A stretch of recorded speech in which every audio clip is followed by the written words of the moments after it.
We can do that. So I'm so excited to introduce Dr. Julie Jones today.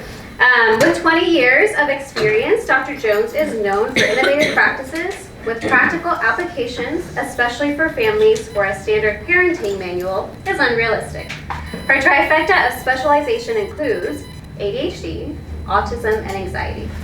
She works with severe anxiety disorders, including selective mutism, school refusal, and oppositional defiant disorder.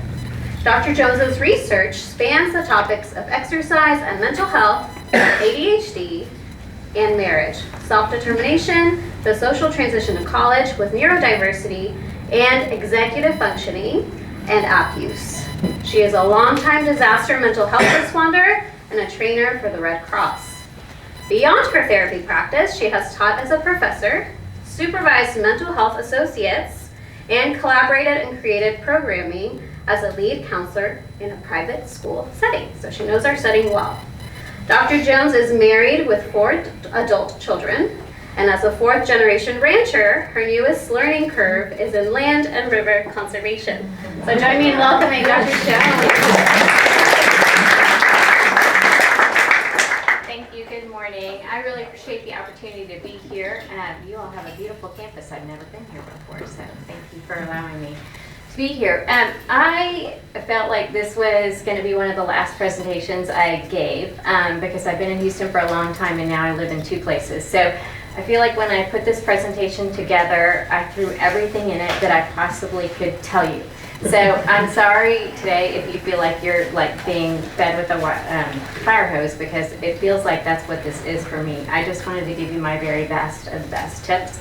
So I'll give you a lot. If you need more information, I think it's going to be on YouTube, but I'm glad to give you a copy of the presentation as well, and my email is on here at the end, so we'll go with that. So this is a proactive parenting playbook. I'm going to give you some ideas that you can use today. So I have 2 key points to this presentation. When I think about ADHD, I think about kids with ADHD have difficulty with long-term planning. Throw my glasses in. Your job is to help define the plan, scaffold the plan, and provide positive opportunities to execute the plan. So there's a lot of executive functioning under ADHD, and with executive functioning, planning is one of the deficit areas. Not everybody has problems in long-term planning, but most people with ADHD do, especially in childhood. So I wanted to show you this video, and I'm going to cue up the story for you. This was a couple weeks ago. My son ran the Houston Marathon, and I had a story that happened with him when he was 13. He was standing in his bedroom one morning, and he did the mom pat, like, good night, mom. And I was like, no, you need to hug your mother now, because we are training for future hugs for whoever you're going to be with in the future. So this is what I saw. He's an attorney now with Aiken, and he ran the marathon, and this is the hug I saw. So 13 was when this happened to me, that moment, and I thought, no, we're not going to do the mom hug, you're going to hug me. So I'll show you what I saw. So his wife is standing at mile 15 of the marathon, and she's announcing the sex of their baby. And there's the hug.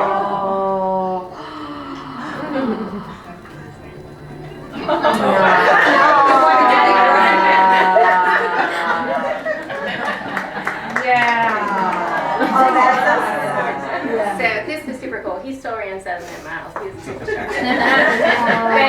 But the reason I tell you this story is because I, in my head, had a plan in my mind that in his future, we're not going to dole down this hug right now because the meaning of it will be important later. And it was really important. So, okay. I gotta figure out how to make this move forward. Well, she's beautiful now that we're... Thank you. He's kind of a mess with that hair, but it's funny that he's probably all sweaty. Oh, it was like 30 degrees that day. Okay, my second key point in thinking about ADHD is the ADHD brain chases dopamine and it will choose the path to pleasure. And I thought you all might relate to this picture because a lot of kids with ADHD have wrappers under their bed for candy. They're always trying to find the candy.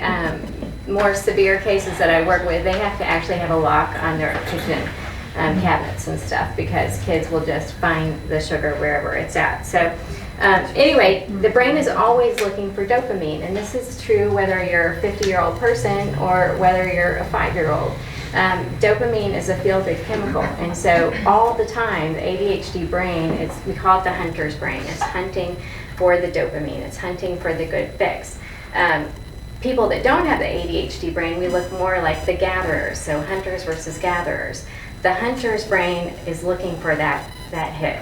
So everything that we do around screens and all the things that I'm trying to troubleshoot with parents is around the dopamine hit. They're trying to get the dopamine hit, and we're trying to figure out how to manage the dopamine hit. So your job is to help the brain develop self-management and help them earn pleasure by putting effort in front of payoff. So one of my key things I want to talk about today was self-esteem. It's a big topic, especially for girls. And self-esteem is how you view yourself. It's an internal focus, not external. And what I want to tell you about this is not a popularity contest, because self-esteem is not about being popular. It's not about the likes. It is actually about how you feel in your brain. It's the messages in your brain.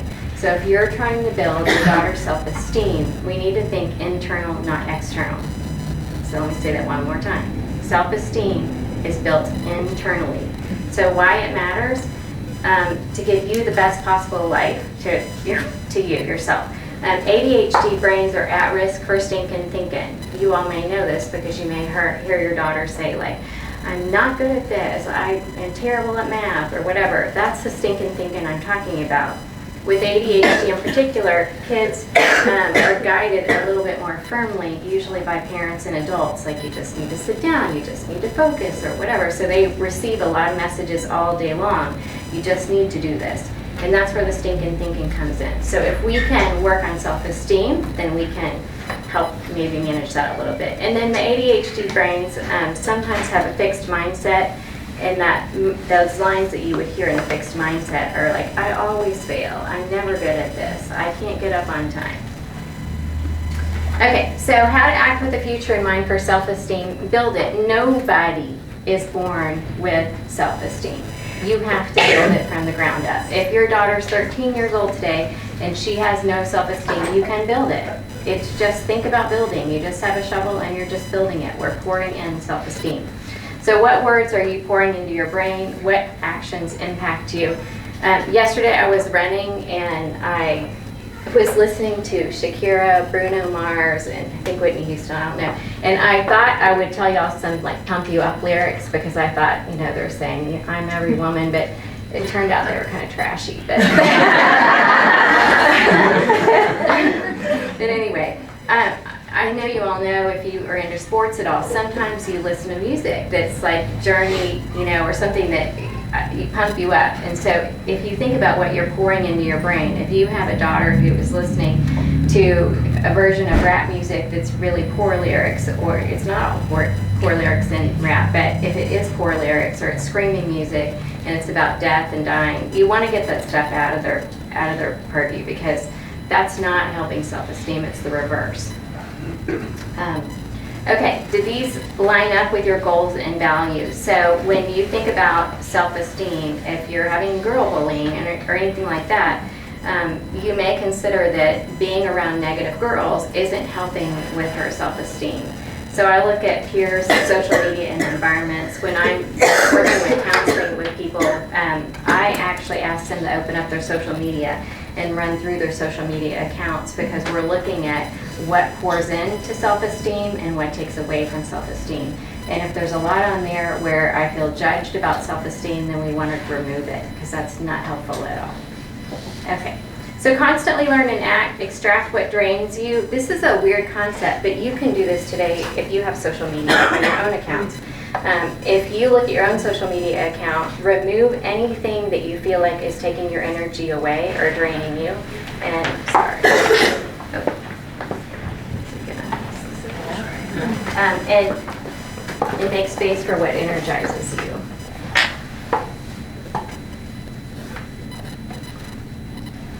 I'm going to keep talking.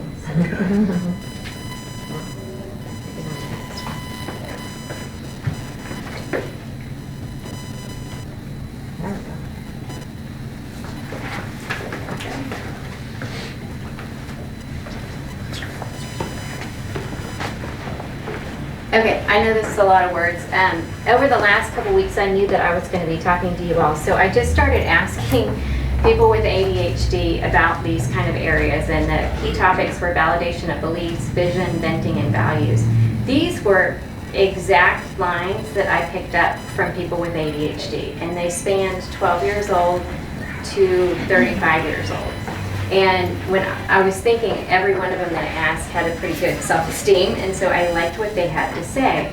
So these would be examples. If I was trying to help somebody have self-esteem, these are the things they might think about themselves. So validation of beliefs. My mom tells me what I'm feeling is real. My parents know me and talk about my future. My parents reinforce I can direct myself, handle stress, and do hard things. This is a big one, and I'm going to talk about it more. But if you tell somebody they can do this, they can do their math homework, they can get up on their own, they're more likely to start doing it. If you always go up and wake them up and say you always have a hard time waking up on your own, you give the message they can't do it. So this is a really simple trick. You just slightly change what you're saying. You're working on this right now. You can do this. You've got this, versus I'm always doing it for you. Vision. I stay away from drama because I need to focus on what I want, good grades and positive people. I choose to be in organization so I can be close to people I like and do things I like. I enjoy being with myself more than my screens. I thought that was interesting. I heard that more than once in two different ways. I schedule time with friends because I feel alive with them. That actually came from somebody that was like 22 years old. And I thought that was fascinating that they prioritized their time. Venting. This is a weird thing about self-esteem. When you think about self-esteem, there is a place for venting, and counseling obviously is one of them. But if you can say that you're slightly dissatisfied and you can move through the emotion and then you can get to the solution, venting is a really big piece of self-esteem. I do have problems, I do have trials, so you may want to make space for that. And a lot of our families, we're like, just be quiet, don't tell me what you're not happy with, just keep moving on. But the venting part helps us release it and move on and troubleshoot. It's actually a really healthy piece of this puzzle.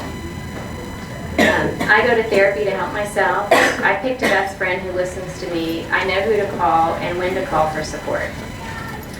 Values. I learn from others what I don't want. It's not my job to rescue peers and parents. That one came from a 15-year-old. And I thought that was awesome. She had really good insight. I limit who I allow to speak into me and judge me. And one person that told me that said that the person that they allowed them to judge them was their teacher, and their teacher told them they needed to speak up more. That was their version of judging me. It wasn't peers, it was the teacher. So my time is valuable. I'm careful how I spend it. Okay, so tipping points to success. So here's your actionable things that you can do for self-esteem. Add yet. So I'm not really good at getting up in the morning yet. I'm not really good at eating totally healthy yet. So just add the word yet. Think, if I had high self-esteem, what would I be doing, and start doing it? I don't know if you all listen to Mel Robbins, but Mel Robbins is kind of big in the space of self-help and stuff right now. This is a big deal for her. She says confidence is built. Confidence, you just don't wake up with it. Confidence, you build it. And so what she says is, if you want to do something, think about if you already had confidence, if you already had high self-esteem, what would you be doing? And that's number one. That's where you start. You actually think, that's where I'm going to start doing the next thing. Find your place outside of academics and build confidence with lots of trials. With ADHD, the typical classroom is really not set up for the best ADHD brain. ADHD brain tends to need a lot more movement and like a lot more things going on in the classroom, not just straight lecture per se. So what I recommend is, if somebody is struggling with academics or self-esteem is not the hottest on academics, that you look all around beyond the classroom. Is there a play they can be in?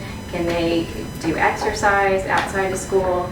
Can they foster cats? Whatever their thing is, and build their confidence around this, because it may not be academics. And I'm telling you, it may not be academics till after they graduate from high school. So if you can make them have, or help them have good self-esteem around other things, that's a great thing. Use I believe in me language. I can do this, I am persistent, I can figure it out. You can model this yourself. And sometimes like when you make a mistake, even modeling making a mistake is like, I burnt the toast, but I can get a new piece of toast, I can do it. So model, I can do this. And then help them use that language. Manifest it. Upon waking, know I can manage a positive day for me. It's kind of like having a morning prayer or anything else. You just say, I'm putting this out there in the universe that I'm going to have a positive day and I can manage it. Okay, so my next topic was screen use. You probably can guess, but this overlaps a lot of parents that I talk to. Lots and lots and lots. Screen use is really difficult for a lot of people. So I think that mental health is an asset. You want to protect it and avoid hurting it. Excessive screen use is known for withdrawal, depression, and emotional reactivity. I don't want to talk too much about this because I know you all know it's true. But I work with the worst cases coming out of COVID. Like people that were on screens all during COVID, and now we're years later, the kids are still on screens, the young adults are still on screens. They haven't left their bedroom. And so if you have a 10-year-old right now that all weekend long, they spend their weekend in their bedroom, and you can see the writing on the wall. Remember, like the hug and like forward thinking for your child. You want to get them out of the room on weekend because you don't want to be paying me or somebody else to try to get them to disconnect from the screen so that they can be in the world. It's really, it's terrible. There's a lot of depression around it, and it's just kind of scary. Scrolling to reduce stress is a maladaptive avoidance behavior. Some lady told me yesterday, she's like, well, good luck telling somebody that because everybody that has ADHD that scrolls, it's like a black hole. And she said that sometimes she just prays, I can just let this go, and then she moves on. But scrolling really is a maladaptive behavior if you think you're going to calm your stress down for a minute, because with the ADHD brain, actually you get involved in what you're reading and you get hijacked on your emotions and all kinds of other things happen. If you really want to calm down for 5 minutes, and I know this can't be counselor talk, but really you shouldn't be looking at a screen. You should be drinking water. You should take two or three deep breaths or walk around and look at nature, because that's really what's going to calm your brain down. It's not more information loading. Okay, ADHD is a risk for illegal online behaviors, and unfortunately, this is not just something that I'm saying. I've worked with the FBI, I've worked with police across state lines, lots of pornography, human trafficking, all of these things I've seen myself and worked with parents on. I've worked with kids that like boob shots with girls, all kinds of stuff. It's super, super, super scary. If you're not monitoring your child's screen use, I highly recommend that you start now, because you may think your child is not doing this, but somebody else is, and they're being exposed to it. Okay, how to act with the future in mind. A child is not mature enough to make adult decisions. Parents are responsible for protecting developing brains, meaning the content and age level appropriate. So you may think you have a 15-year-old that knows the rules. They're not supposed to be watching pornography. They're not supposed to be reading about books that have sex in them online or whatever. But I'm telling you, they are.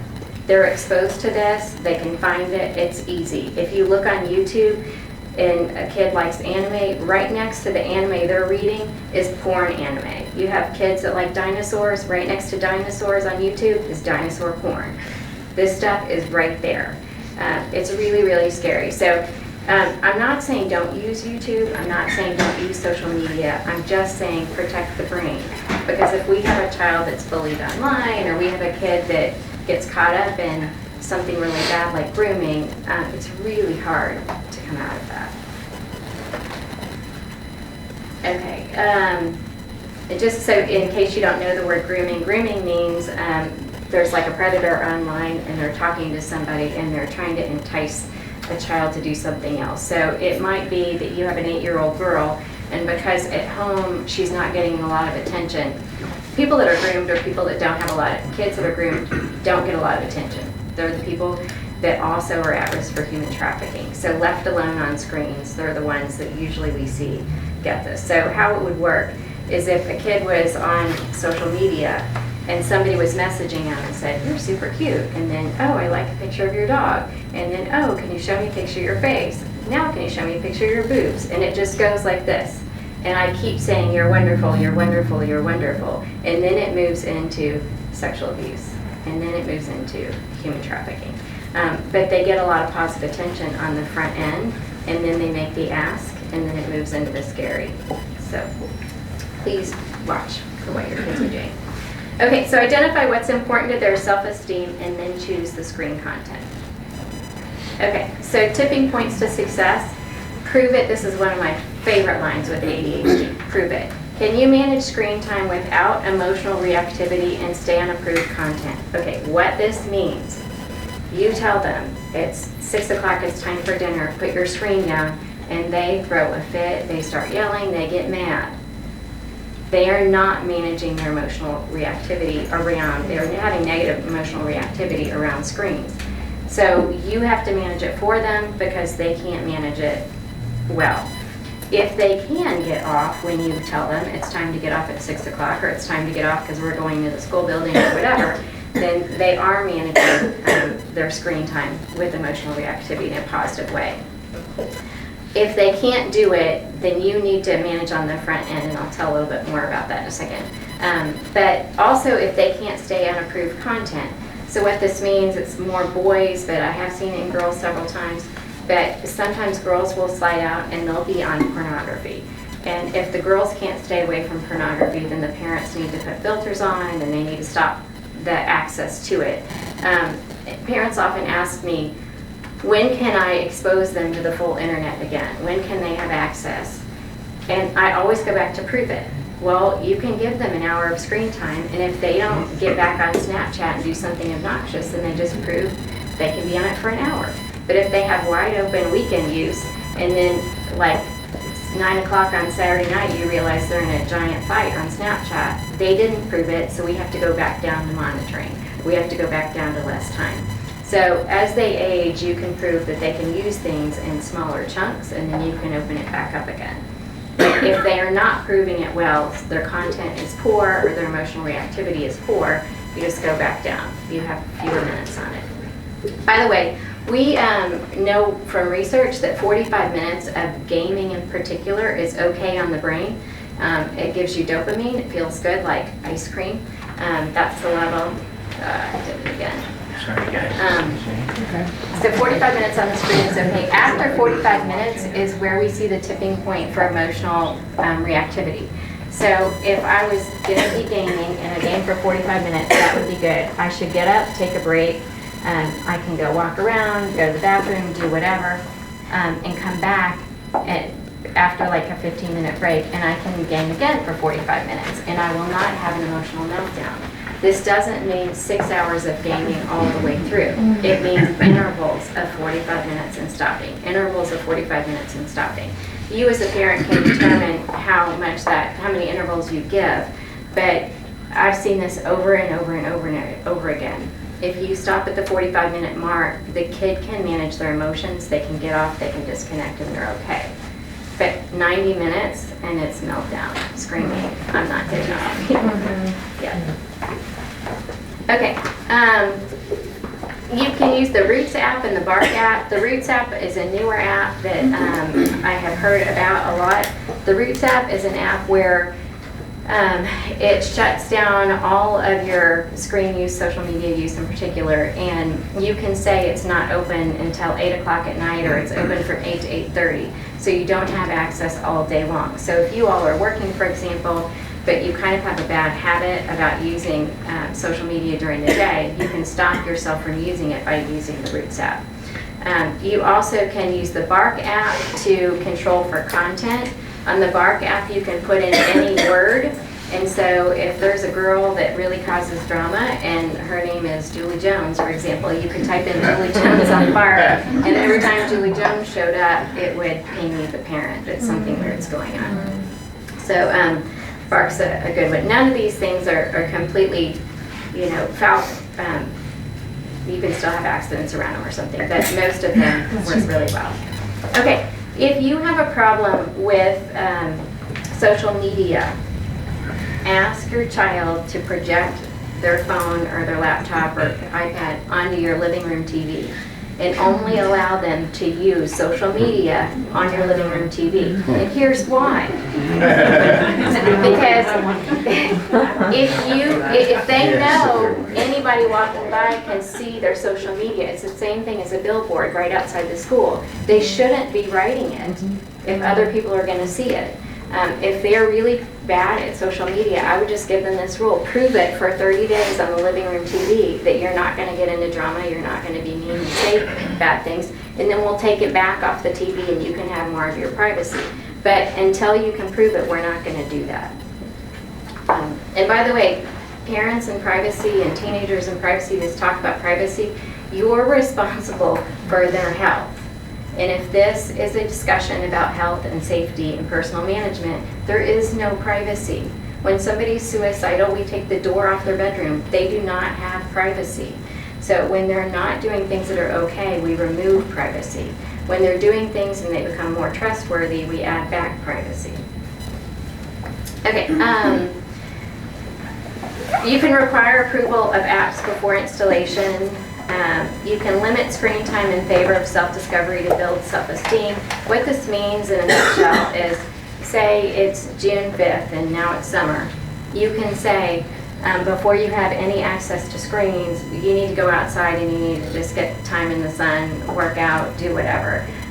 You need to go do art for 45 minutes. But you can't have screen time until you've done these other things to learn more about yourself. You can read a book, it doesn't matter. But put something else in front of it that's more about learning about me instead of a deep dive into here's your screen for the whole month of June. So, okay, social media. Can you take action to get what they have? So girls in particular are at risk for things on social media that I work with in a have to remediate way. But around body image, around things they want, you know, they want this purse, they want this nose, they want this hair, they want these products. Can they actually get the things that they're watching on social media accounts? If they can't, you probably should remove it. If they're watching somebody all about plastic surgery and they're 8 years old trying to get the perfect face or whatever, you need to remove that content. This is not realistic and they don't need to be exposed to it. They don't need to be thinking about it. If it makes you feel jealous, less than, or beat yourself up when you see it, you should remove it from your feed. Remove content that drains you and consider keeping what energizes you.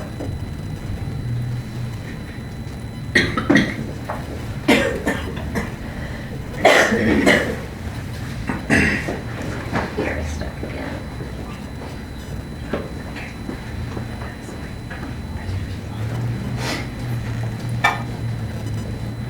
Sorry.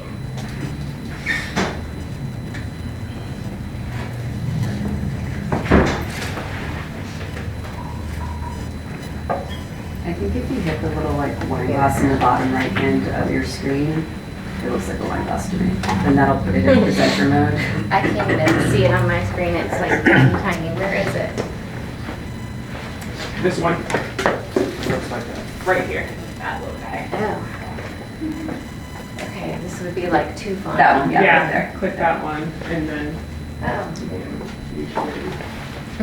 Okay. I'm gonna see. Oh, good. Thank you. Okay. Okay, regulating big emotions. This is another one with ADHD. When we look at executive functioning, one of the pieces of executive functioning is emotional regulation. Not everybody with ADHD has a problem with emotions, but most kids do have problems with emotional regulation. And it's okay to have emotions. We're just talking about managing them. So why it matters, it's a life skill. If you miss the lesson, the problem will persist. So giving you kind of the same thing about screen time. If your kid rage quits on a screen, they're mad. If your kid really has a hard time when it's time to go to bed, if they're not managing emotions well, for you, this is an opportunity to lean in and do something about it because they need to get this lesson now. It's part of growing up. I have emotions, they're normal in my life, I need to learn how to use them. If their emotions are too big, then please consider something that you can do to help them. And I'm going to give you some tips here. Big emotions are on the top. What's underneath is important. So I may be screaming at you, but it's really not about the screaming, I hate you, I hate you. It's really what I'm upset about is I'm sad because my friend called me fat or something. It could be anything underneath that. But the emotions are on the top. So we just have to move through the emotions to get to what's really underneath it. Okay, regulating big emotions, how to act with the future in mind. So demonstrate, I know you and I see you versus I need to rescue you. So how this looks for me is if a child is crying and the parent just says, well, here's your scream.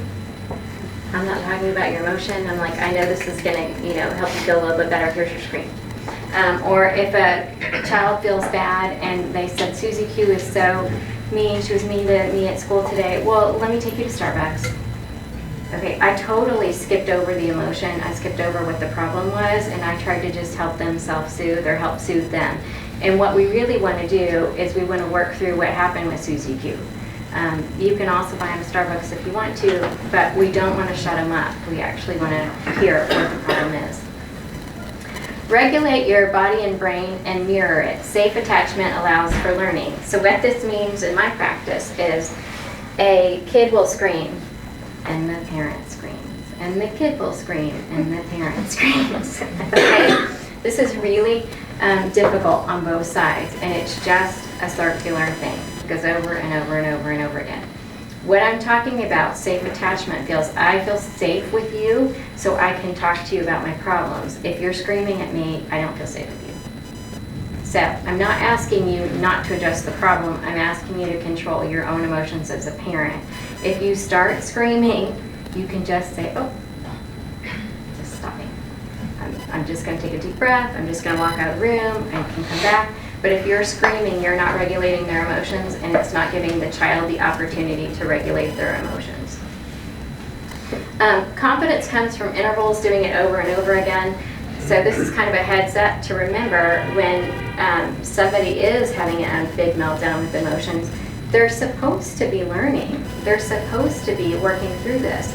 Having emotions and melting down a little bit, feeling bad, is a normal part of the growth experience. We don't necessarily want to cover it up. We want to work with and through it. Okay, regulating big emotions, tipping points to success. One of my very favorite things to do is the redo. So somebody says, I hate you. And you're like, redo, try again, redo. What that means is, I don't want to have steak for dinner tonight. Just say it again in a different way. Instead of saying I hate you, say it in a different way. Say what you really want. Somebody comes up to you and they just start screaming in your face. You're like, redo, try again. Notice my voice was really kind of monotone. I didn't scream back, redo. I just was like, get to a monotone place, be calm as you can, and ask them, can you restate what you want, or can you restate the problem? With ADHD, the fastest way to learn from a mistake is to redo it right then. So a girl says, this was in my 5 o'clock session last night, I called my friend a whore. She's not a whore. And I was like, well, so how are we going to handle this? If she had said right then, I know you're not a whore, sorry, I'm just really mad at you right now, that's an example of the redo. Every time a kid screws up, if you can ask them immediately, redo it, they learn very quickly, here's another way to say what I need to do, or here's another way to express it. So you can use redo. Okay, calm the brain before talking. I talked about this just a little bit. But this girl's on a trampoline, and I love this. I have lots of people in my 20 years that have bought mini trampolines because I've asked them to. And they put a mini trampoline in their house, and when the kid gets dysregulated, they just go jump on the trampoline. You don't talk, you just go jump on the trampoline, go jump on the trampoline. And it's really hard to keep being angry for jumping on the trampoline. Dads in particular, if you're, well, I guess women can do this too, but you can start throwing balls at them back and forth while they're on the trampoline. And they can't be mad and be screaming at you, I hate you, at the same time they're throwing a ball back and forth on the trampoline. Sorry, I keep doing this. So anyway, but you want to calm the brain before talking. So proactive prevention on regulating big emotions also means addressing hangry. Y'all know what hangry is? Hungry and angry. So if you know they're always hungry at 4 o'clock, then give them a bar, a protein bar on the way home. Give them a scoop of peanut butter. Give them something. If you know hangry happens every single day at the same time, address it 30 minutes prior. Okay, reduce access to triggers, screens, and negative peers, and maintain sleep. So reduce access to triggers on screens. That means if you know every night at 8 o'clock you have a screaming match, then you can try the 45-minute interval, 7 to 7:45, stop the screen, then you don't have a screaming match at 8 o'clock. So reduce your triggers. Some things that you can do for tools, people, when they're irritated with big emotions, they can go do art. There's an emotion wheel, you can just look it up on Google or whatever. But emotion wheels have like 800 different emotions, and you can just say, point. Which one do you feel right now? Point. You can yell into a pillow, you can destroy worthless items. I actually like this one, I work with a lot of boys too. They can smash up old computer screens, they can smash up anything they want, they can tear stuff up and put it in a shredder. But if you're angry, you can actually do an action step to get anger out. You can do journaling, and my favorite all time is to do a physical activity. So if you're really angry, especially if you're in your teenage years, you can do a physical thing to just release the tension. Boys in any room can do sit-ups on the floor, push-ups on the floor. Girls sometimes can walk up and down stairs easier than they're going to do push-ups per se. But doing something physical for even 30 seconds will take the top off of big emotions. You can tell them to go walk around the block and come back and talk to you. It's locked again.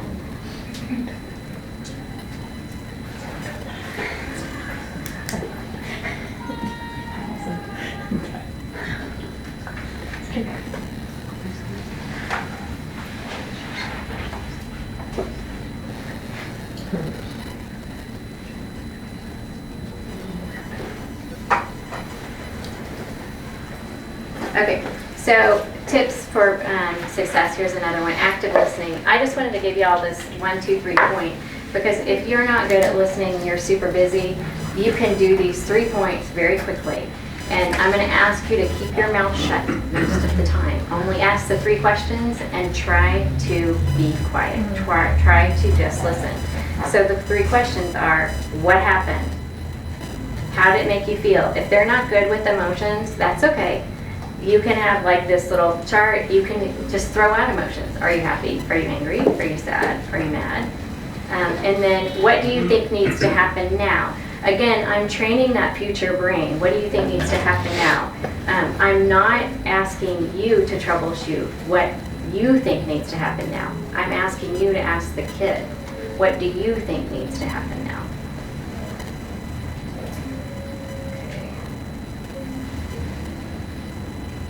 Okay, so another tipping point to success. I like this picture because it's a guy in a hot tub with his kids. I have found several things that to me feel like truth serum when you want to talk to kids. Sitting in a hot tub is one of them. Kids tend to be relaxed, and they just will start asking. So if you really need to talk to them about a hard topic, you can put them in one of these scenarios, and then they're more likely to talk quickly. Okay.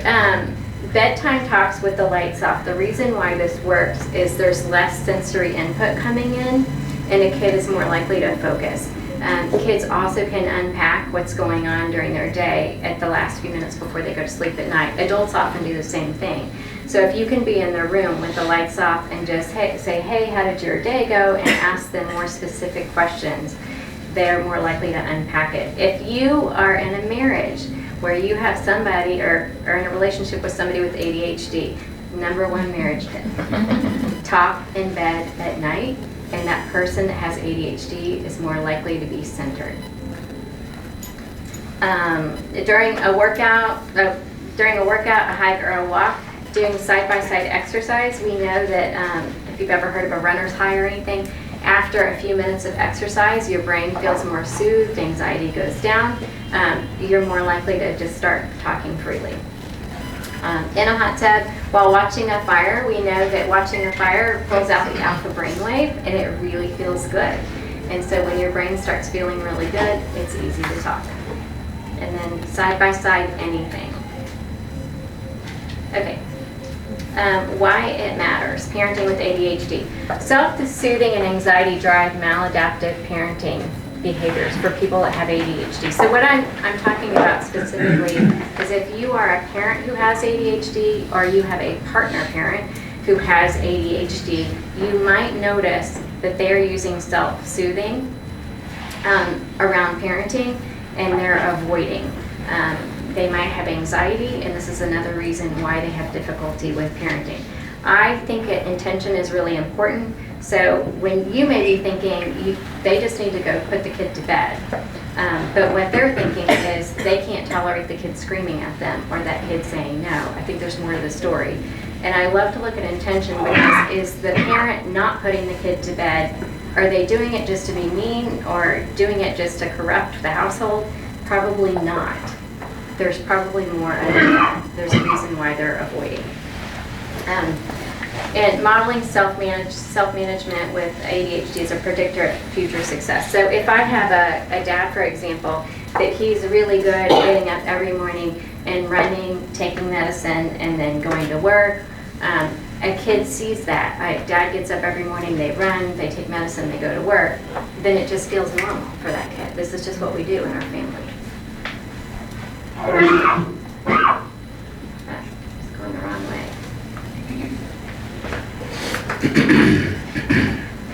Okay, how to act with the future in mind. Educate yourself and consider therapy to understand the functions of behavior. There's an organization in the U.S. called CHAD, C-H-A-D, and CHAD has annual conferences. If you really are interested in this, you could go to a CHAD conference because there's a lot of parent speakers that they talk about the cheats that they use. But I work with a lot of parents, and I'm glad to help you if you want to talk more about it too. Work with each other on a parenting team, not against each other. This goes for anybody with kids with ADHD or not kids with ADHD.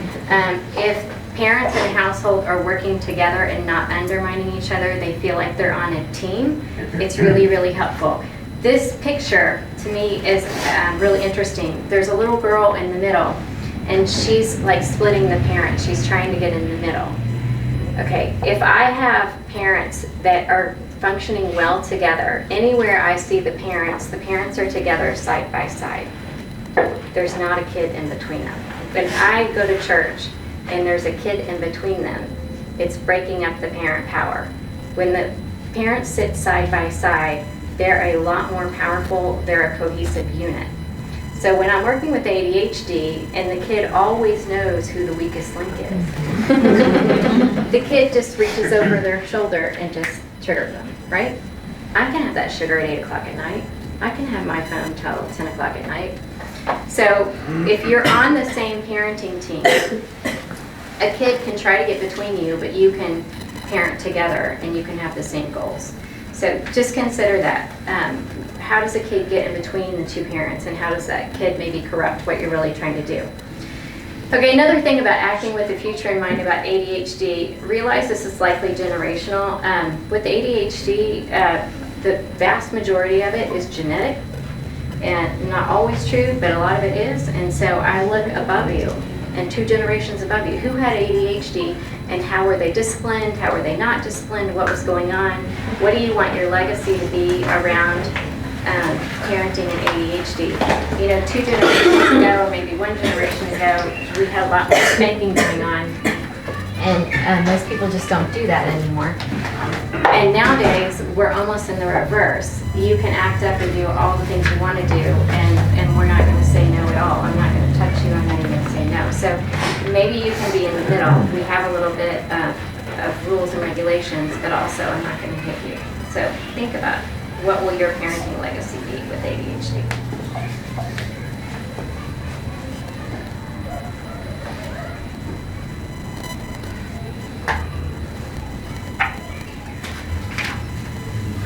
I'm having to use that cheat you told me about.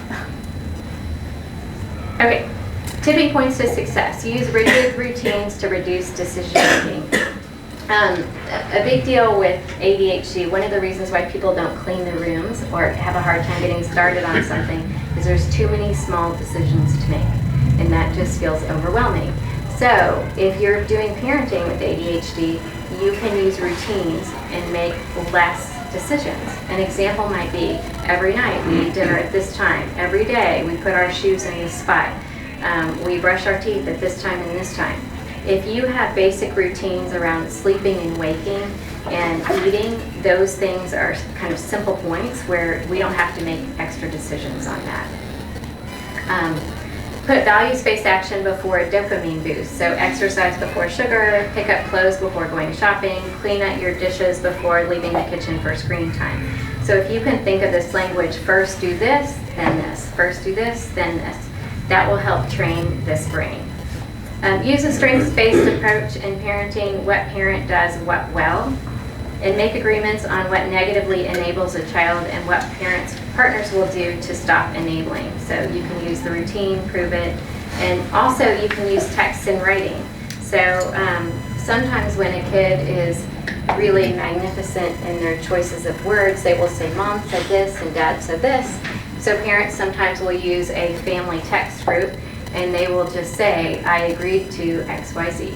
And so it's in writing and everybody can see it. Okay, so know that proactive parents work on defining self-esteem and actively provide positive opportunities to develop it. And this goes into this idea that if you want kids to have positive messages on their brain, you have to put positive opportunities out in front of them. If volleyball, for example, is really a great organization because the girls pump them up, say things really nice, keep her in volleyball. But if she's in, I don't know, cross country or something, and the girls there eat each other alive, they're really mean and they cut each other down, that may not be the long-term organization you want her in. And it's the same thing with social media. You want to pair out the social media, what's working and what's not. What are the things that you really want to pour into that brain? Feeling listened to and understood creates a safe place to grow. Conversely, if you never listen, you never provide safe space for emotions and discussions, we just stop it, and then you may end up in therapy when you're 30, you know? So it's good that you can work through it now. And kids who learn to self-manage have more options in life, and unfortunately, I live this every day with people. Kids with ADHD who did not learn to self-manage when they were growing up are adults that become poor self-managers. And so they have less options in college, they drop out of college pretty quick. It's hard for them to find their path. But if you help them earlier on in their life to self-manage, to wake up on their own, to manage their screens, to manage their emotions, they're going to have a lot more opportunities. The kids that I see that are stuck in their bedrooms on screens all the time, they have few opportunities now because they didn't learn to self-manage their emotions. And now they're so uncomfortable, they have a hard time walking out in the living room just eating, and eating with their parents. So keep that up. And then proactive parents provide the path and the guardrails. And I like this image because I really think of it as guardrails. If we're building self-esteem is really individualized. So I may like running, you may like Taekwondo. You want the child to develop what they are interested in, and then your job as the parent is to keep them between the guardrails. Like if Taekwondo is really bad, we need to find another place to do Taekwondo. I want to always keep them in between the two guardrails. Even on screens, I want to keep them in between the guardrails because I just don't want to have to mitigate things like human trafficking and porn use and all that kind of stuff. Okay, I talked really, really, really, really fast. But I have a couple questions for you all. Can you help me out and tell me if anything I said today here just resonated? There was some topic with you that you're like, oh my gosh, I hadn't thought of it this way, and I need to do something with that. Is there anybody that can share? Yes. I appreciate knowing really what the brain can handle, that it's not all bad to have screen time, but what is the limit that really an ADHD brain can handle? Yeah. Well, it's 45 minutes for research. However, if the brain can't handle 45 minutes, then you have to reduce it down and down and down, And right? that's really helpful. Yeah. Thank you. Anybody else? I liked the redo right away. Because and that resonated with me because sometimes I'm like, oh, have a little bit of space, but to redo it right away and you're learning while you're like actually doing it, it's good. So, Great. do that.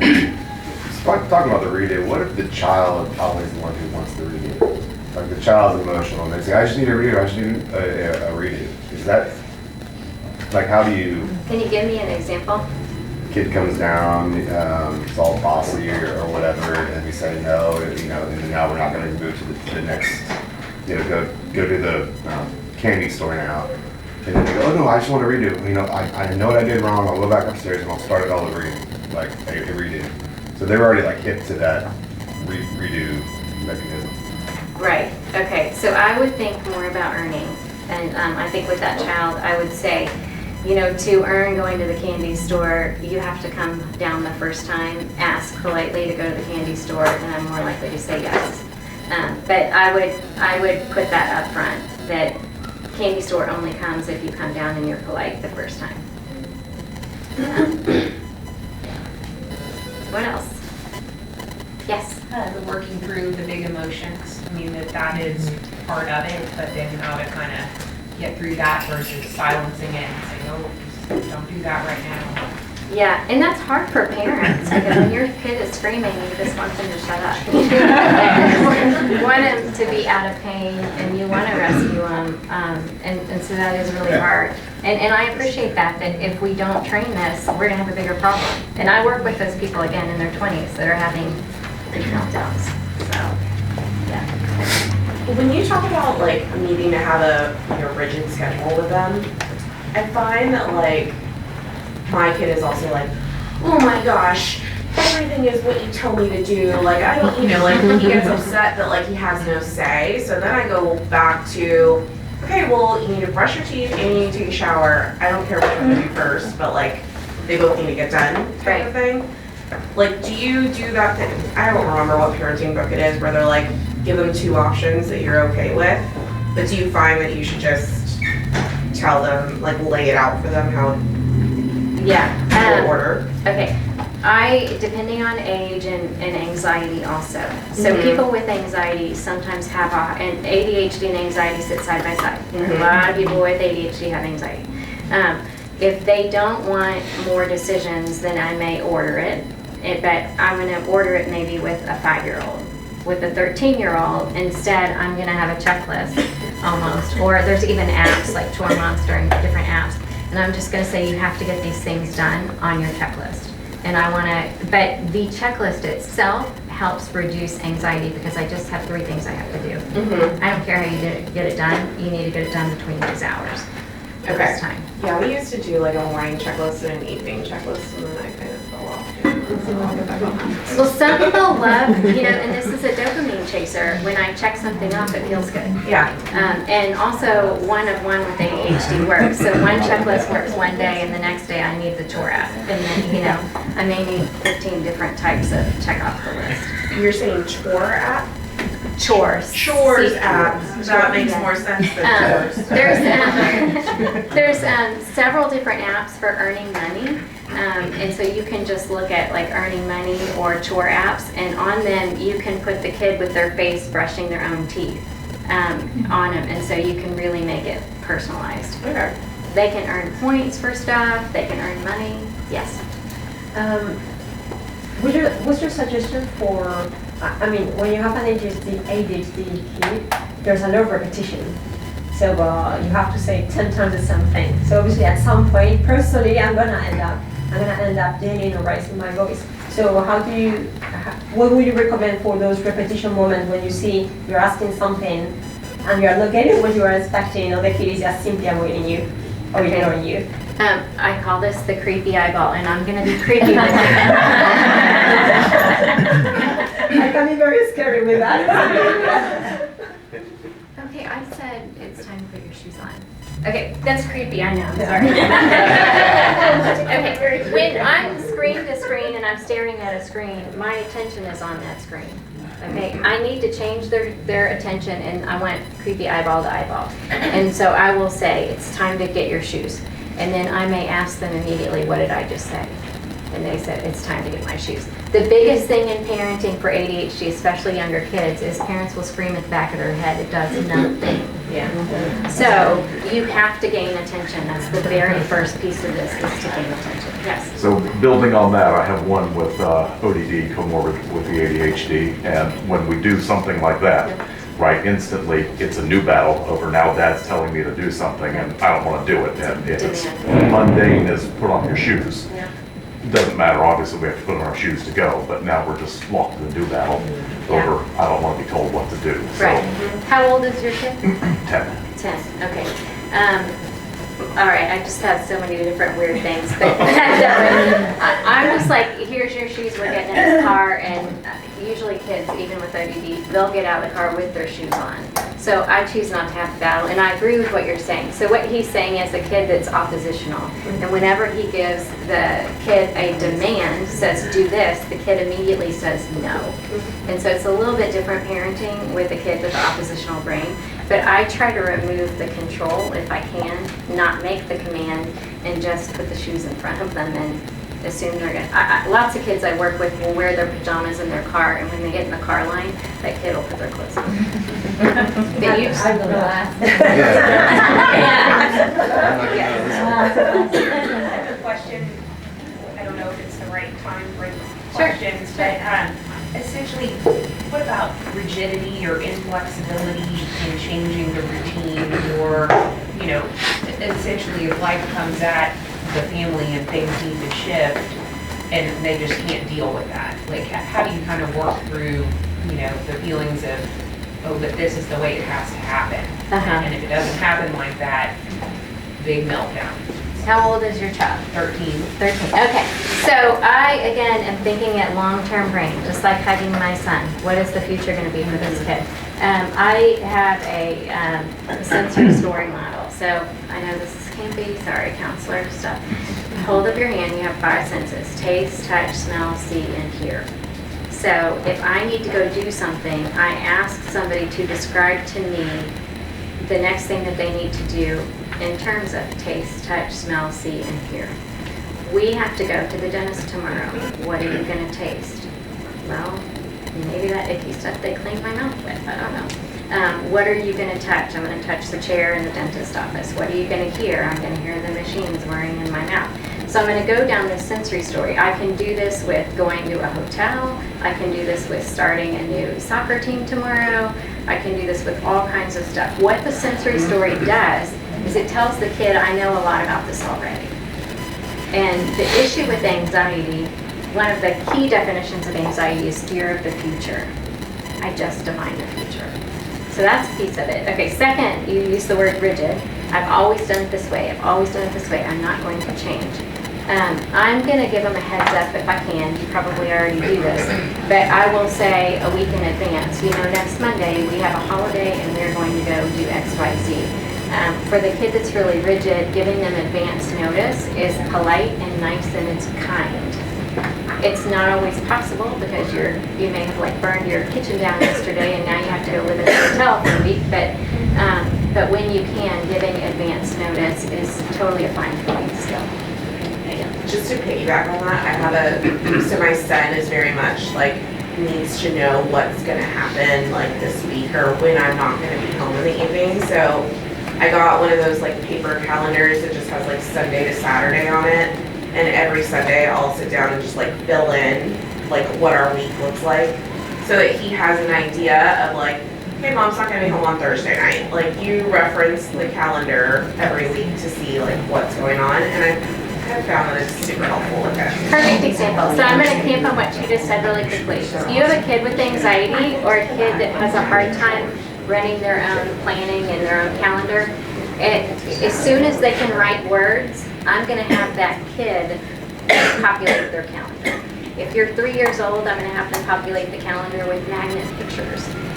So I'm training the 20-year-old brain. So you've got the calendar on the wall. I want them now to use their funky markers. And I want them to write in, these are my fun things, these are my school things, these are my doctor's appointments, or whatever's on it. But you get them to control anxiety by having their own calendar, and they have interplay with that calendar. Great idea. And so, what's remembering what it is, her own emotional connection to consequence, like nothing's that bad. She used to have a very fixed mindset of I'm bad at this. This is the end of the world. So we're like, no, it's, let's change that. So now, she'll get a really bad grade and it's like, oh, it's okay. I got another one coming up. And it's like, so now it's like, no, you don't understand.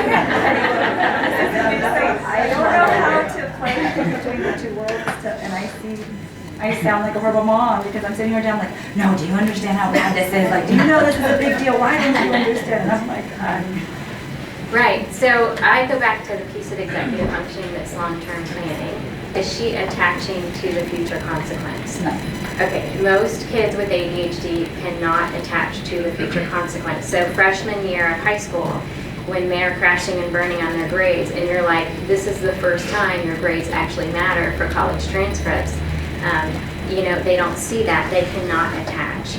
So I want to show them the future consequences now. So that means for me, if I have a kid with ADHD, I'm going to have them tour colleges like the summer before their freshman year and put the t-shirt on them and say, we are now in this zone. This is why this is important today. So I need to somehow physically make that attachment really matter. All right, thank you. We're going to wrap it up. If you have any questions for Dr. Jones, you can walk up, but we want to get you out of here safely before the big storm. As you exit, go this way. You'll be able to get coverage, and you can go through lower school. But thank you so much, Dr. Jones, for your